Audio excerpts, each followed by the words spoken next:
તો આ સમાચાર અત્યારે અમદાવાદથી સામે આવી રહ્યા છે, જેની અંદર એક વેપારી દ્વારા આપઘાત કર્યા હોવાની ઘટના પ્રકાશમાં આવી છે। વાસણામાં વ્યાજખોરોના ત્રાસથી એક વેપારી દ્વારા આપઘાત કરવામાં આવ્યો છે। પૈસા ચૂકવી દીધા બાદ પણ વેપારીને ધમકી આપવામાં આવી હતી અને ત્યારબાદ કંટાળી અને આખરે તેઓએ આપઘાતનો પ્રયાસ કર્યો। વ્યાજખોરો ઘરેથી કાર પણ ઉપાડી ગયા હોવાનો સામે આવી રહ્યો છે માહિતીમાં। ત્યારે વેપારીએ ખરીદેલો માલ ચોરીનો હોવાની ધમકી પણ આ વેપારીને મળી હતી। વેપારીએ લખેલી સ્યુસાઇડ નોટની અંદર પોલીસને આ તમામ માહિતી મળી રહી છે।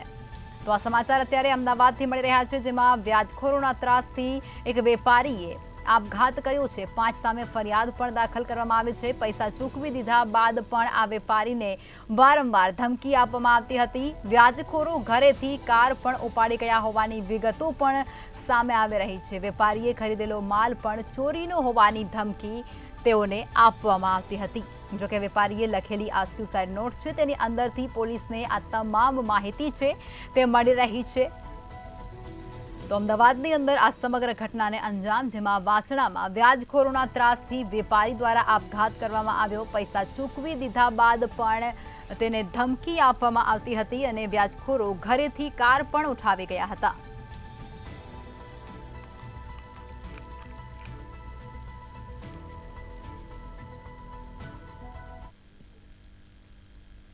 લોકસભા ચૂંટણીને લઈ અને દાહોદ પોલીસ હાલ સતર્ક બની ચૂકી છે, જેને લઈ અને સરહદી વિસ્તારોમાં વાહનોનું સઘન ચેકિંગ હાથ ધરવામાં આવી રહ્યું છે। ત્યારે મધ્યપ્રદેશની પિટોલ બોર્ડર પર ચેકિંગ દરમિયાન એક બસમાંથી 1 કરોડ ઉપરાંતની રોકડ રકમ મળી આવી છે, તેમજ 22 કિલો ચાંદી પણ મળી આવી છે, જેની બજાર કિંમત 17 લાખ રૂપિયા છે।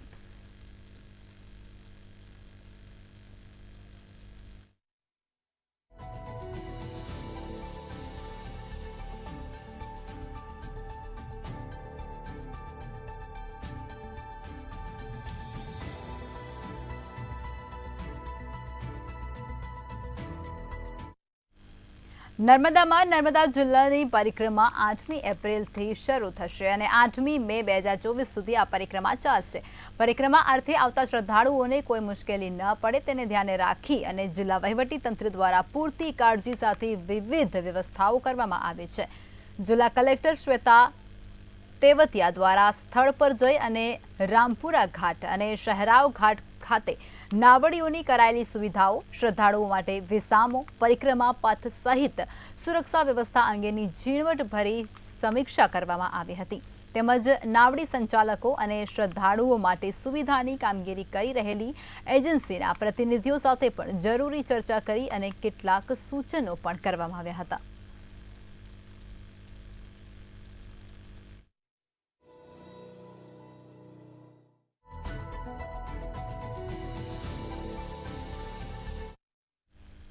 રાજ્યમાં આગામી 5 દિવસ અંગે હવામાન વિભાગ દ્વારા આગાહી વ્યક્ત કરવામાં આવી છે, જેમાં સૌરાષ્ટ્ર અને કચ્છના દરિયાકાંઠાના વિસ્તારમાં ભેજ અને ગરમ હવાના કારણે ડિસ્કમ્ફોર્ટ કન્ડિશન રહેશે।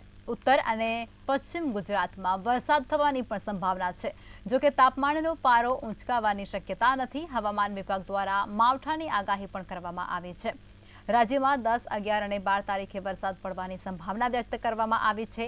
બનાસકાંઠા તથા દાહોદ જિલ્લામાં છૂટોછવાયો હળવો વરસાદ થવાની આગાહી કરવામાં આવી છે।